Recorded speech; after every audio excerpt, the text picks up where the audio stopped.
Ku cari wajahmu, temukan kasihmu. Kau bukan Tuhan yang jauh dariku.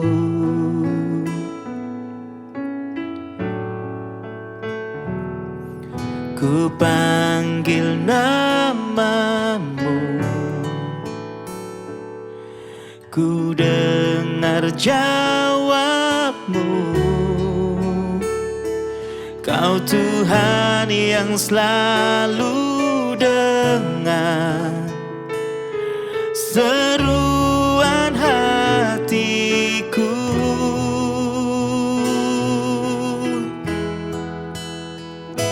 Sungguh indah Kau Tuhan, penuh kasih dan sayang. Kau tempat penghiburan bagi setiap hati yang terluka. Sungguh indah Kau Tuhan, menara perlindungan. Kau sumber kekuatan bagi semua orang yang membutuhkan. Ku cari wajahmu, temukan kasihmu. Kau bukan Tuhan yang jauh dariku. Ku panggil namamu, ku panggil namamu. Ku dengar jawabmu. Kau Tuhan yang selalu dengar seruan hatiku. Sungguh indah Kau Tuhan, penuh kasih dan sayang. Kau tempat perlindungan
Shalom jemaat, hari ini kita akan membahas dari Yakobus yang pertama, ayatnya yang ke-12 sampai ke-18. Di sini dikatakan, berbahagialah orang yang bertahan dalam pencobaan, sebab apabila ia sudah tahan uji, ia akan menerima mahkota kehidupan yang dijanjikan Allah kepada barang siapa yang mengasihi Dia. Tuhan memang tidak menjanjikan hidup tanpa pencobaan. Tapi mungkin sekarang kita bertanya-tanya, sebenarnya tapi siapa yang mencobai kita? Apakah ada ketika orang-orang berkata bahwa, oh kalau misalkan kita ikut Tuhan, artinya hidup kita akan semakin susah karena Allah mencobai. Tidak seperti itu. Karena sebenarnya segala sesuatu pemberian yang baik dan setiap anugerah yang sempurna itu datangnya dari atas. Di ayat yang ke-17 dikatakan, Tuhan hanya merencanakan rancangan-rancangan yang terbaik, pemberian yang terbaik, dan anugerah yang sempurna. Sehingga pencobaan itu, walaupun diizinkan Tuhan, tidak datang dari Tuhan. Terkadang kita mungkin juga berpikir, oh apakah mungkin iblis yang mencobai? Tapi sebenarnya di ayatnya yang ke-14 dikatakan bahwa sebenarnya kita dicobai oleh keinginan sendiri. Jadi kalau bukan dicobai Tuhan, bukan dicobai oleh iblis, lalu dengan cara apa kita sebenarnya mencobai diri sendiri? Sebenarnya keinginan kita di ayat ini, di ayat ke-14, itu diambil dari Greek word yang artinya adalah epitumia, artinya lust atau nafsu yang sebenarnya didorong oleh keinginan daging kita. Ini adalah lawannya dari love atau kasih untuk Tuhan di ayat yang ke-12. Maksudnya apa? Jadi mungkin setiap hari kita itu dicobai dengan dilema antara lust kita yang didorong oleh keinginan daging, yang setiap hari itu berantem aja dengan roh kita yang mendorong cinta kita untuk Tuhan. Setiap hari mungkin kita diperhadapkan pada perdebatan, oh apakah aku maunya bangun pagi mengikuti kemauan roh kita untuk saat teduh lebih awal setiap pagi. Dan mungkin ini berantem dengan keinginan daging kita yang maunya, oh aku pengen tidur bangun siang aja dan skip saat teduh gitu. Setiap hari akan ada banyak perdebatan antara roh kita dan kasih kita untuk Tuhan dengan daging kita yang maunya itu mengikuti keinginan atau nafsu kita sendiri. Bagaimana caranya setiap hari kita bisa hidup berkemenangan mengikuti apa kata roh dan bukan apa kata nafsu kita atau lust kita?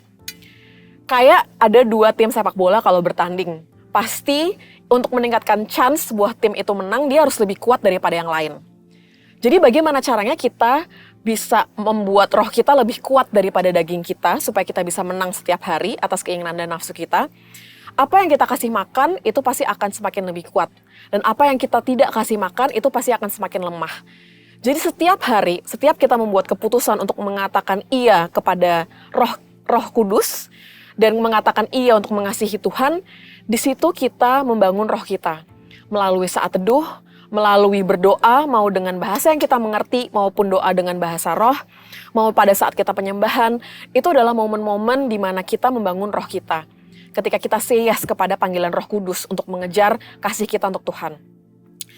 Dengan itulah, dengan kita membangun roh kita setiap hari, kita bisa semakin memastikan bahwa setiap hari kita menang dan roh kita menang atas nafsu atau daging kita. Oleh sebab itu, mari kita tutup renungan hari ini dengan berdoa. Mari kita berdoa.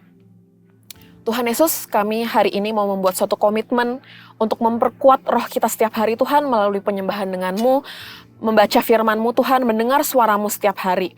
Dan kami percaya setiap hari ketika kami membangun roh kami, Engkau sendiri Tuhan yang akan memampukan kita untuk hidup berkemenangan setiap hari. Sehingga setiap hari ketika kita dipimpin oleh Roh Kudus, bukan dipimpin oleh nafsu atau daging kita, setiap hari itu juga kami akan berjumpa dengan kemenangan dan hidup berkemenangan di dalam-Mu Tuhan. We thank you for your presence, we thank you for your word Lord. In the name of Jesus we pray, amen. Terima kasih untuk ikut renungan pada hari ini. See you di renungan besok. Yakobus 1. Salam. Salam dari Yakobus, hamba Allah dan Tuhan Yesus Kristus, kepada kedua belas suku di perantauan. Iman dan hikmat. Saudara-saudaraku, anggaplah sebagai suatu kebahagiaan apabila kamu jatuh ke dalam berbagai-bagai pencobaan, sebab kamu tahu bahwa ujian terhadap imanmu itu menghasilkan ketekunan. Dan biarkanlah ketekunan itu memperoleh buah yang matang, supaya kamu menjadi sempurna dan utuh dan tak kekurangan suatu apapun. Tetapi apabila di antara kamu ada yang kekurangan hikmat, hendaklah ia memintakannya kepada Allah, yang memberikan kepada semua orang dengan murah hati dan dengan tidak membangkit-bangkit. Maka hal itu akan diberikan kepadanya. Hendaklah ia memintanya dalam iman, dan sama sekali jangan bimbang. Sebab orang yang bimbang sama dengan gelombang laut, yang diombang-ambingkan kian kemari oleh angin. Orang yang demikian janganlah mengira bahwa ia akan menerima sesuatu dari Tuhan. Sebab orang yang mendua hati tidak akan tenang dalam hidupnya. Keadaan rendah dan keadaan kaya. Baiklah saudara yang berada dalam keadaan yang rendah bermegah karena kedudukannya yang tinggi. Dan orang kaya karena kedudukannya yang rendah sebab ia akan lenyap seperti bunga rumput. Karena matahari terbit dengan panasnya yang terik dan melayukan rumput itu. Sehingga gugurlah bunganya dan hilanglah semaraknya. Demikian jugalah halnya dengan orang kaya. Di tengah-tengah segala usahanya ia akan lenyap. Pengujian dan pencobaan. Berbahagialah orang yang bertahan dalam pencobaan, sebab apabila ia sudah tahan uji, ia akan menerima mahkota kehidupan yang dijanjikan Allah kepada barang siapa yang mengasihi Dia. Apabila seorang dicobai, janganlah ia berkata, pencobaan ini datang dari Allah. Sebab Allah tidak dapat dicobai oleh yang jahat, dan ia sendiri tidak mencobai siapapun. Tetapi tiap-tiap orang dicobai oleh keinginannya sendiri, karena ia diseret dan dipikat olehnya. Dan apabila keinginan itu telah dibuahi, ia melahirkan dosa, dan apabila dosa itu sudah matang, ia melahirkan maut. Saudara-saudara yang kukasihi, janganlah sesat. Setiap pemberian yang baik dan setiap anugerah yang sempurna, datangnya dari atas. Diturunkan dari Bapa segala terang, padanya tidak ada perubahan atau bayangan karena pertukaran. Atas kehendaknya sendiri ia telah menjadikan kita oleh firman kebenaran. Supaya kita pada tingkat yang tertentu menjadi anak sulung di antara semua ciptaannya. Pendengar atau pelaku firman. Hai saudara-saudara yang kukasihi, ingatlah hal ini, setiap orang hendaklah cepat untuk mendengar. Tetapi lambat untuk berkata-kata, dan juga lambat untuk marah. Sebab amarah manusia tidak mengerjakan kebenaran di hadapan Allah. Sebab itu buanglah segala sesuatu yang kotor dan kejahatan yang begitu banyak itu. Dan terimalah dengan lemah lembut firman yang tertanam di dalam hatimu, yang berkuasa menyelamatkan jiwamu. Tetapi hendaklah kamu menjadi pelaku firman dan bukan hanya pendengar saja. Sebab jika tidak demikian kamu menipu diri sendiri. Sebab jika seorang hanya mendengar firman saja dan tidak melakukannya, ia adalah seumpama seorang yang sedang mengamat-amati mukanya yang sebenarnya di depan cermin. Baru saja ia memandang dirinya, ia sudah pergi atau ia segera lupa bagaimana rupanya. Tetapi barang siapa meneliti hukum yang sempurna, yaitu hukum yang memerdekakan orang, dan ia bertekun di dalamnya, jadi bukan hanya mendengar untuk melupakannya, tetapi sungguh-sungguh melakukannya, ia akan berbahagia oleh perbuatannya. Jikalau ada seorang menganggap dirinya beribadah, tetapi tidak mengekang lidahnya, ia menipu dirinya sendiri, maka sia-sialah ibadahnya. Ibadah yang murni dan yang tak bercacat di hadapan Allah, Bapa kita, ialah mengunjungi yatim piatu dan janda-janda dalam kesusahan mereka, dan menjaga supaya dirinya sendiri tidak dicemarkan oleh dunia.